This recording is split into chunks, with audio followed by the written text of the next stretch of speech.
एको देवः स्वामिनारायणोऽयम् एको मन्त्रः स्वामिनारायणेति एको वैद्यः स्वामिनारायणोऽयम् एकोपास्यः स्वामिनारायणो नः।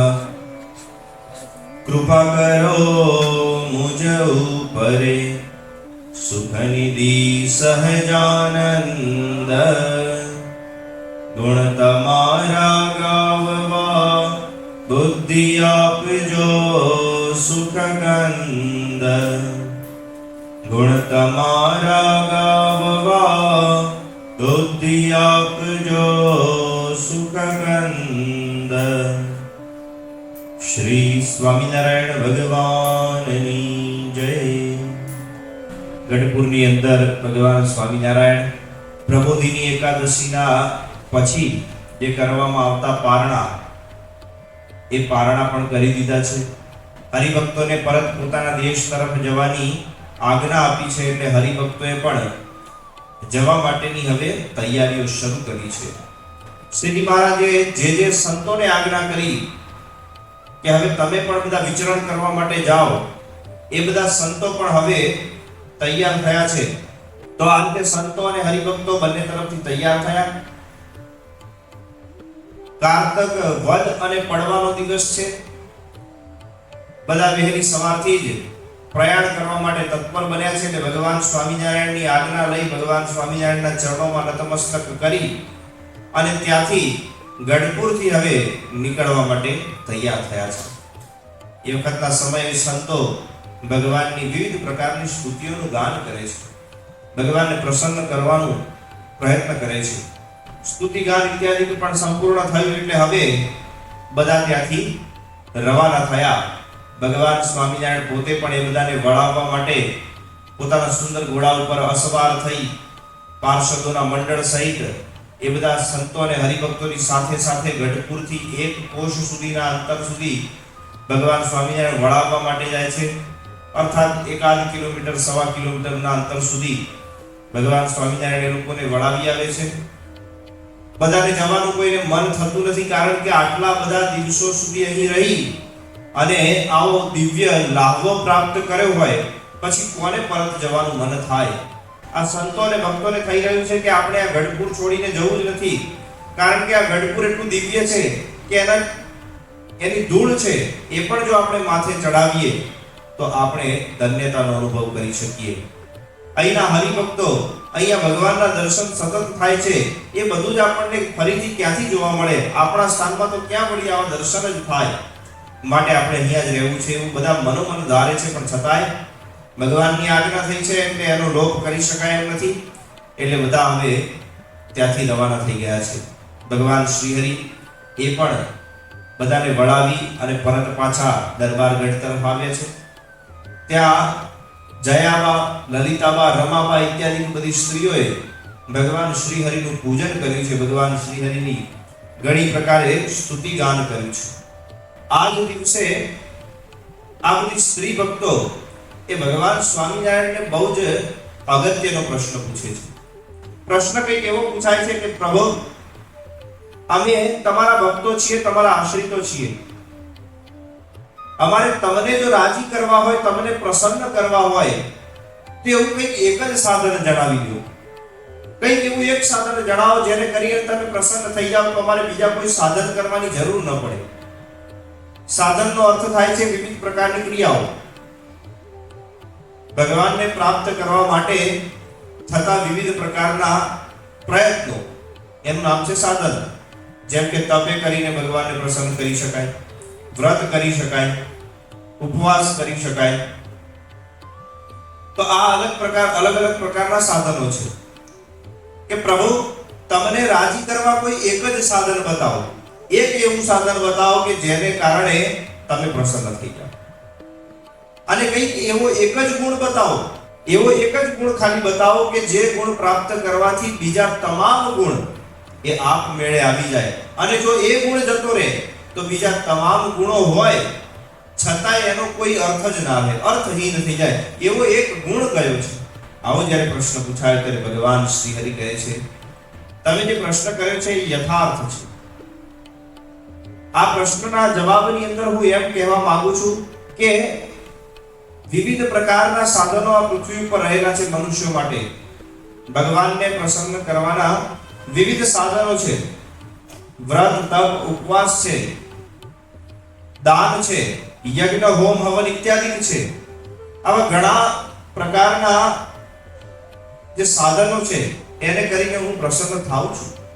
નથી થતો એમ નથી, પરંતુ મારી ભક્તિથી જેવો પ્રસન્ન થાઉં છું અને મારી ભક્તિથી જેવો હું ભક્તોને વશ થઈ જાઉં છું એવો હું બીજા કોઈ સાધને કરીને પરવશ થતો નથી, એવો હું બીજા કોઈ સાધને કરીને પ્રસન્ન પણ થતો નથી. માટે મને પ્રસન્ન કરવા માટેનું એકમાત્ર સાધન આ ભક્તિ છે. જો એક સાધન આવી જાય તો બીજા કોઈ સાધનની જરૂર કે અર્થ જ નથી.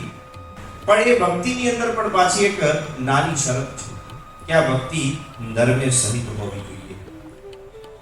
ધર્મે સહિત ભક્તિ એ અવશ્ય હોવી જોઈએ, અન્યથા એકલી ભક્તિ એ ક્યારે પણ ફળદાયક થતી નથી. એનું કારણ પણ આપણને આગળ હમણાં જ જાણવા મળશે. એકલી ભક્તિ ક્યારે પણ શ્રેષ્ઠ હોતી નથી. અહીંયા શ્રીજી મહારાજ આગળ કહે છે એવો જે એક ગુણ એ પણ ભક્તિ સંબંધી છે કે જે ગુણ આવવાથી બીજા તમામ ગુણ આવી જાય છે. બીજા કોઈ ગુણની પછી જરૂરિયાત રહેતી નથી. એ ગુણ આવે એટલે બીજા બધા ગુણ આપમેળે આવે છે. અને જો એક જ ગુણ ચાલ્યો જાય અને બીજા બધા ગુણ હોય છતાંય એ બધા નિરર્થક જેવા દેખાય છે. એવો એક ગુણ છે મારી મહાત્મ્ય જ્ઞાને યુક્ત ભક્તિ. આ પાછું ભક્તિની અંદર પણ પાછું એક નવીનતા. ભક્તિ તો ખરી, ધર્મયુક્ત પણ ખરી, પરંતુ મહાત્મ્ય જ્ઞાન યુક્ત ભક્તિ. આ વળી કેવા પ્રકારની ભક્તિ? તો આનો અર્થ થાય છે ભગવાનનો મહિમા સમજી, ભગવાનના આશ્રયનો મહિમા સમજી અને કરવામાં આવતી ભક્તિ. પ્રથમ તો એવો મહિમા સમજવો કે આપણને આજે ભગવાન પ્રાપ્ત થયા છે એ સર્વશ્રેષ્ઠ છે. જગતની અંદર એનાથી ઉત્તમ, એનાથી ઉપરી બીજું કોઈ નથી, એટલા માટે એને સર્વોપરી કહેવાય છે. પરબ્રહ્મ પુરુષોત્તમ નારાયણ છે, અક્ષરધામના અધિપતિ આ ભગવાન છે. આ ભગવાન એ આત્યંતિક પ્રકારનો જે મોક્ષ છે એને આપનારા છે. બીજું કોઈ આત્યંતિક મોક્ષ એ ભક્તોને આપી શકતું નથી. એકાંતિકી ભક્તિના પ્રદાતા છે એવા આ ભગવાન છે. એવો ભગવાનનો અત્યંત પ્રકારનો મહિમા સમજવો. આવો મહિમા સમજવા માટે પણ ઘણો લાંબો સમય લાગે એમ છે. તો આવો પ્રથમ તો મહિમા સમજવો અને ત્યાર પછી ભક્તિ કરવી. અને આમાં ફાયદો પણ ભક્તોનો જ છે, કારણ કે આવી જે ભક્તિ છે એ લાંબો સમય ટકે છે. અથવા તો એમ કહી શકાય કે જીવનભર સુધી આ ટકી રહે છે. પણ જે મહિમા વિહોણી ભક્તિ છે એ બરાબર લાંબો સમય કઈ ટકતી નથી. એ ટૂંક જ સમયની અંદર આવે છે અને ટૂંક સમયની અંદર વિદાય પણ લઈ લે છે. આવા ઘણા હરિભક્તોના આપણે દર્શન કર્યા છે. તો આ બંને વચ્ચે આ જ પાતળી ભેદ રેખા છે કે જે નિત્ય આવે છે એ હરિભક્ત પણ ભક્તિ કરે છે. પેલો કોઈક વખત આવનારો હરિભક્ત પણ ભક્તિના મહાત્મ્ય કરીને અહીં આવ્યો હતો, પરંતુ બંનેની ભક્તિ છે એમાં થોડો ભેદ છે. જે નિત્ય આવે છે એને સમજાઈ ગયું છે કે આ ભગવાન એ સર્વોપરી છે અને એનો આશ્રય કરવાથી જ આપણું કલ્યાણ થશે, આપણો મોક્ષ થશે, આપણું રૂડું થશે. પરંતુ જે હરિભક્ત નિત્ય નથી આવતો એને હજુ એવું કશું જ્ઞાન થયું નથી. એ ઘેટાના પ્રવાહમાં ચાલ્યો આવનારો વ્યક્તિ છે. બધા જાય છે એટલે આપણે પણ જઈએ. અહીંયા જવાથી આનંદ થાય છે એટલે આપણે જઈએ. અહીંયા સારું જ્ઞાન મળે છે એટલા માટે આપણે જઈએ. આવા કોઈક નિમિત્ત માત્ર કરીને અહીંયા આવેલો છે અને એનું એ નિમિત્ત જ્યારે પૂરું થઈ જાય છે એ બધા નિમિત્તમાંથી એને રસ ઉતરી જાય છે એટલે પછી દેખાતો બંધ થઈ જાય છે. પછી એને ભક્તિ અને ભગવાનથી કોઈ સંબંધ રહેતો નથી. એટલા માટે અહીંયા શ્રીજી મહારાજ ટકોરીને વારંવાર કહે છે કે મહાત્મ્ય જ્ઞાન યુક્ત જે ભક્તિ છે એવી ભક્તિ એ સર્વશ્રેષ્ઠ છે, ઉત્તમ છે. અને એ જો થાય તો બીજા તમામ ગુણ આપમેળે આવી જાય છે, એમાં શંકાને સ્થાન નથી. આવું શ્રીજી મહારાજે અહીંયા વચન એ આ બધા બાઈ હરિભક્તોને જણાવ્યું છે. જયાબા, રમાબા ઇત્યાદિ બધા શ્રી હરિભક્તો એ ખૂબ પ્રસન્ન થયા છે. ભગવાનનું માત જ્ઞાનિક ભક્તિનું વચન સાંભળી મનોમન ભગવાનની આવા પ્રકારની જ ભક્તિ કરવી એવો નિર્ધાર કરી દીધો છે. આજ દિવસે સાંજના સમયે જ્યારે આ બધા શ્રી હરિભક્તો લલિતાબાના ભવનની અંદર એકત્રિત થયેલા અને ભગવાનનું ધ્યાન કરી રહેલા, મનોમન ભગવાનની મૂર્તિનું સ્મરણ, ચિંતન ઇત્યાદિ કરી રહેલા, એ વખતના સમયે એકાએક ત્યાં પ્રકાશ છવાઈ જાય છે. અત્યંત પ્રકાશ છવાય છે અને એ પ્રકાશના મધ્યમાંથી એક સુંદર સ્ત્રી આકૃતિ ઉત્પન્ન થાય છે. અત્યંત તેજસ્વી, અત્યંત સુંદર દેખાતી એક સ્ત્રી આ બધા બાઈ હરિભક્તોના વચ્ચે ઉપસ્થિત થયા. અહીંયા બધા જ સ્ત્રી હરિભક્તો ભગવાનનું ધ્યાન કરીને વિરાજમાન હોય છે. એ વખતે જોવે છે કે અચાનક અહીંયા આવું તેજ કેમ છવાયું ને આ દેવી કોણ છે? અંદરો અંદર બધા ચર્ચા કરવા લાગ્યા કે આ દેવી કોણ હશે? કોઈ અપ્સરા હશે, કોઈ દેવાંગના હશે, કે પછી બીજી કોઈ પ્રકારની કંઈક અલૌકિક સ્ત્રી હશે? શું લક્ષ્મીજી તો નહીં હોય ને? શું રાધાજી તો નહીં હોય ને? એવા મનની અંદર શંકા કરી અંદરો અંદર વિચારણા કરે છે, ચર્ચા કરે છે. ત્યારે રમાબા એ મનોમન વિચારે છે કે ભગવાન શ્રી હરિ સિવાય મારું મન કોઈ સ્થાનની અંદર ભટકે તેમ છે જ નહીં, બીજા કોઈની અંદર મારું મન મોહ પામે તેમ છે જ નહીં, અને વળી આજે આ સ્ત્રીને દેખી અને મારું મન કેમ મોહને પામ્યું? આવો વિચાર કરી રમાબાએ પ્રથમ તે દેવીને પ્રશ્ન કર્યો કે દેવી, તમે કોણ છો? ક્યાંથી આવ્યા છો? અને આ જે સુંદર ગાન કરી રહ્યા છો શેનું ગાન છે? અને તમે આટલા સુંદર દેખાવવાળા છો, અત્યંત મોહક પ્રકારનું તમારું સ્વરૂપ છે, એને જોઈને મને મોહ પામ્યો છે. માટે હે દેવી, તમે કોણ છો? કોના પુત્રી છો? કોના પત્ની છો? વગેરે અમને સગુણે જણાવો, અમારે તમને જાણવાની ખૂબ ઈચ્છા છે. ત્યારે ત્યાં ઉપસ્થિત દેવી કહે છે કે હે ભક્ત સ્ત્રીઓ, હું તમારા ઉપર અત્યંત પ્રસન્ન થયેલી છું. ભગવાન શ્રી હરિકૃષ્ણ એમની માતા અને ધર્મદેવની પત્ની તરીકે તમે મને જાણો છો એવી હું ભક્તિ દેવી છું. આ પ્રકારનું સુંદર વચન જ્યારે ઉચ્ચાર્યું ત્યારે અહોભાવને પામેલા તમામ શ્રી હરિભક્તો તરત જ એ દેવીના ચરણોમાં નતમસ્તક થવા લાગ્યા. અહોભાગ્ય, અહોભાગ્ય કે આજે અમને તમારા દર્શનની પ્રાપ્તિ થઈ. અમે ધન્ય છીએ, અમારી આંખો પણ ધન્ય છે, કારણ કે અમને તમારા દર્શન થઈ રહ્યા છે. આ દેવીના દર્શન કરી બધા ખૂબ પ્રસન્ન થયા. દેવીએ પણ વાર્તાલાપ શરૂ કર્યો કે હે સ્ત્રીઓ, તમે અન્નકૂટની અંદર અને પ્રબોધિની એકાદશીના ઉત્સવની અંદર બંને વખતે ઉત્તમ પ્રકારે સેવા કરી છે. સારામાં સારી રીતે ભગવાનને ધરાવવાના વ્યંજનો, ભગવાનના હરિભક્તોને જમાડવાના જે વ્યંજનો છે એ બનાવીને બહુ જ સારી સેવા કરી છે. અને એ સેવાથી હું ખૂબ જ પ્રસન્ન થઈ છું. અને એ પ્રસન્ન થઈ આજે તમારા સન્મુખ પધારી છું.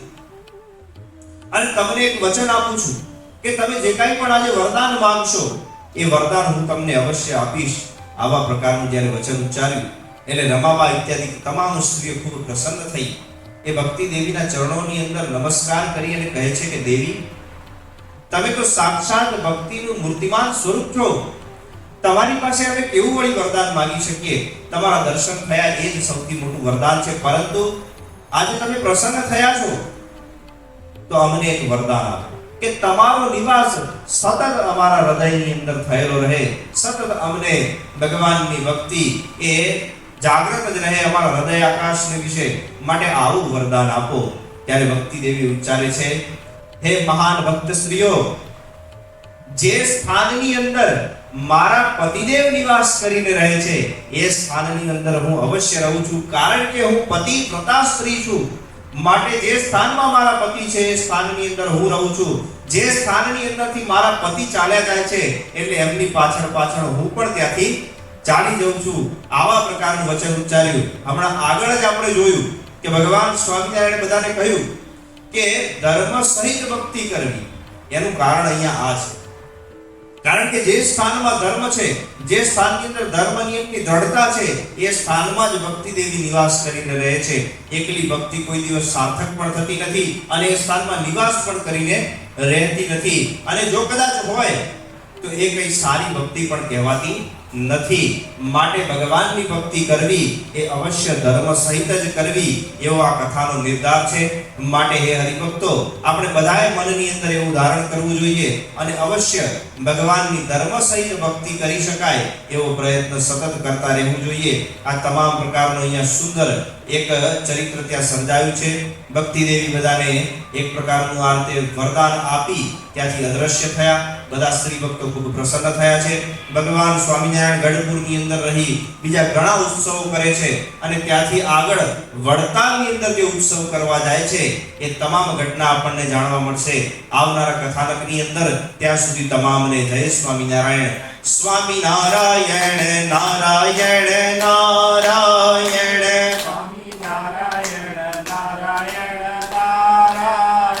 સ્વામિનારાયણ નારાયણ નારાયણ.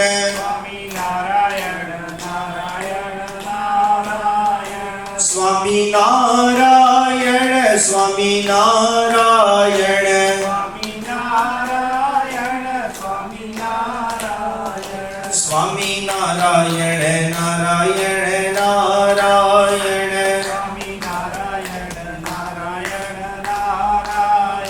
સહજાનંદ સ્વામી મહારાજની જય.